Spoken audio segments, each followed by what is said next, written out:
Hello everybody and welcome.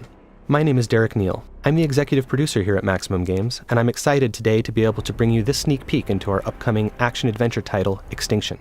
What you're about to see is a small slice of one level, and this is a very early pre-alpha build, so please expect some things to change between this and the final version. With that said, let's get started.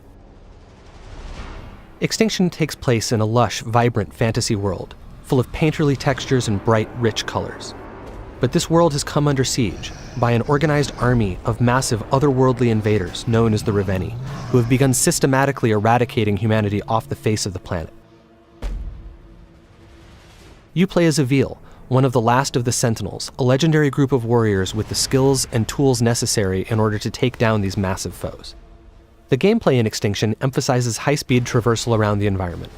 In addition to the basic jump and double jump, Avil can also run horizontally along walls, run vertically straight up walls, air dash through the sky, come floating back down gently, can bounce off of springy objects in the environment such as building awnings or treetops, and can use his whip like a grappling hook to get around.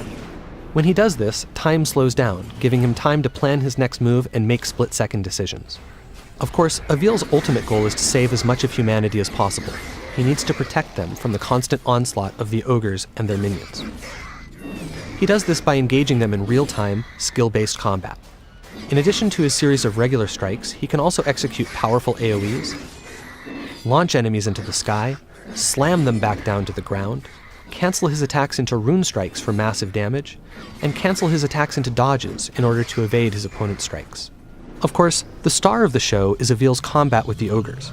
Now, with their minions defeated, it's time for Avil to take on their master, one of the enormous Reveni who has been rampaging through the countryside, obliterating everything in our fully destructible environments. The ogres themselves are fully dismemberable, but they wear armor in order to protect themselves. In order to take this beast down, Avil must first destroy that armor.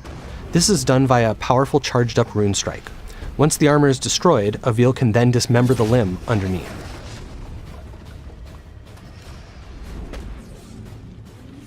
Dismembering limbs like this builds energy which Avil will need to ultimately be able to strike the finishing blow. And as you can see, this ogre is none too happy about the loss of its leg, and Avil has to dodge its attacks while also trying to remove the remaining armor in order to get to the limbs beneath them.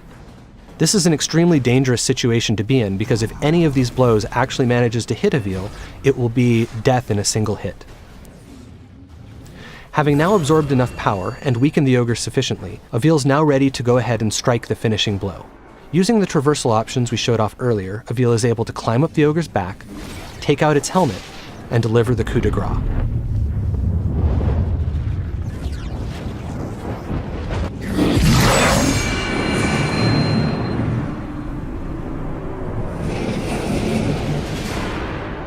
That was a relatively easy fight against a relatively basic opponent, but not all enemies are so simple.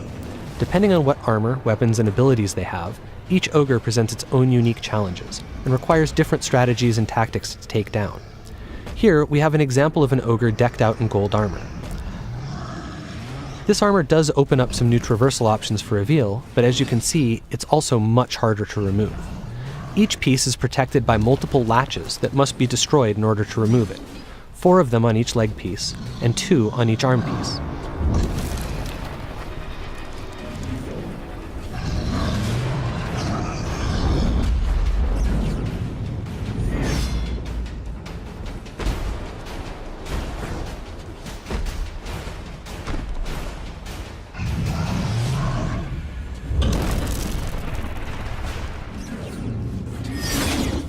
Having finally destroyed all the latches, Avil is now able to dismember the first of this ogre's legs.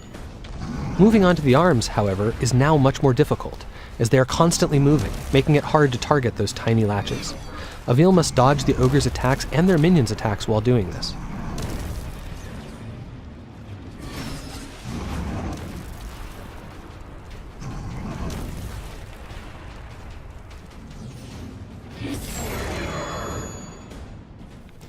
It has now taken sufficiently long to take down this ogre that its leg has regenerated, and it stood back up, but it no longer matters. Flush with energy from his last kill, Avil is ready.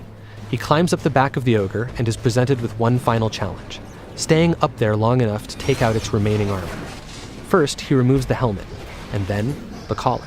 With these two obstacles out of the way and its neck exposed, Avil can finally go in for the kill. And so, the second ogre falls.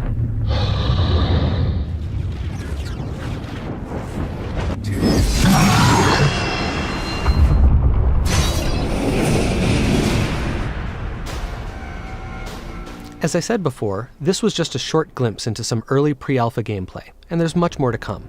Go to Extinction.com to keep up with all the latest news and reveals, and I'll see you next time.